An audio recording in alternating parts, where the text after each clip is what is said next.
சொந்த பையன் பொண்ணு மேலேயே சந்தேகப்பட வேண்டி வந்துருச்சு. திமுக வந்த பிறகு கஞ்சா எல்லாம் சொன்ன பிறகு அதுக்கிட்ட கேள்வி வைக்கிறோம்.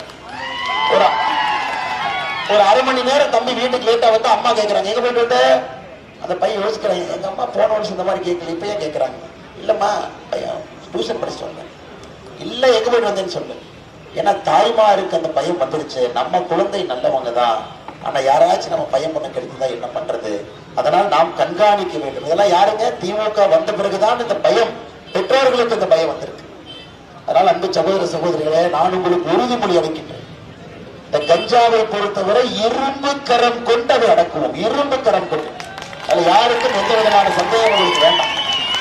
அதனால்தான் உள்துறை அமைச்சர் அமித்ஷாஜி அவர்களும் தொலைபேசியில் முதல்ல நான் பேசுறேன். தேர்தல் வாக்குறுதியா உங்களுக்கு கொடுக்கிறோம். ஜூன் 4, 2024 உங்களுடைய அன்பையெல்லாம் பெற்று நாம் வெற்றி பெற்றவுடன் 100 நாள் முடிவதற்குள்ள கோயம்புத்தூர்ல MCB கஞ்சா தடுப்பு அலுவலகம், மத்திய அரசு அலுவலகம் கோயம்புத்தூர் மாநகரிலே திறக்கப்படும். 300 காலேஜ் இருக்குது. 300 காலேஜ் இருக்குதுங்க. 300 காலேஜ், லட்சக்கணக்கான இளைஞர்கள் குழந்தைகள் படிக்கிறாங்க. அவர்களை பாதுகாக்க வேண்டியது நம்முடைய கடமை. அதையும் செய்யறோம். இன்னைக்கு பாருங்க, தார் சாலை எல்லாம் பாருங்க, 1445 கோடி ரூபாய் கொடுத்த மாதிரி இருக்குதுங்களா? 1445 கோடி ரூபாய் மோடி ஐயா கொடுத்திருக்கிறாங்க ஸ்மார்ட் சிட்டி. இங்கேயா தார் சாலையில குண்டும் குழியுமா இருக்கு, என்னையா போடுவீங்க கேட்டா ஆளுங்கட்சி சொல்றாங்க, அண்ணே அதுதானே இதுங்கிறாங்க. இதனை செந்தில் கவுண்டமணி வாழைப்பழ காமெடி மாதிரி ஆகி போச்சு. ஏன்னா நாங்க கொடுத்த 1445 கோடிக்கு எந்த ரோட போட்டீங்க, அதானே இதுங்கிறாங்க. செந்தில் பாத்தீங்கன்னா ஒரு பழத்தை சாப்பிட்டு அந்த பழம் தானே இது அப்படிங்கிற மாதிரி. அதனால அன்பு சகோதர சகோதரிகளே, இங்க பாருங்க, இப்பதான் HSS காலனிலிருந்து வர்றேன். 14 வருஷம் கட்டுறாங்க ஒரு பாலத்தை. 14 வருஷம்.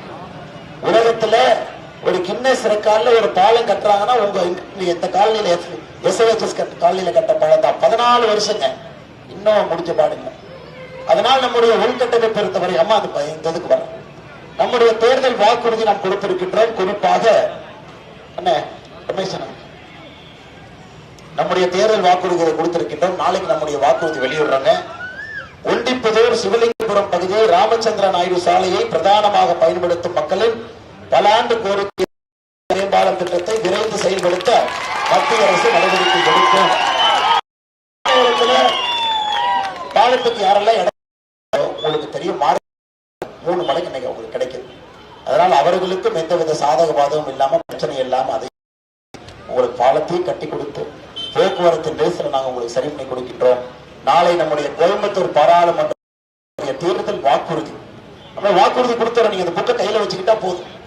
5 வருஷத்துல நீங்க டிக் போட்டுக்கு எல்லாத்தையும் செஞ்சு முடிச்சிருக்கோம்.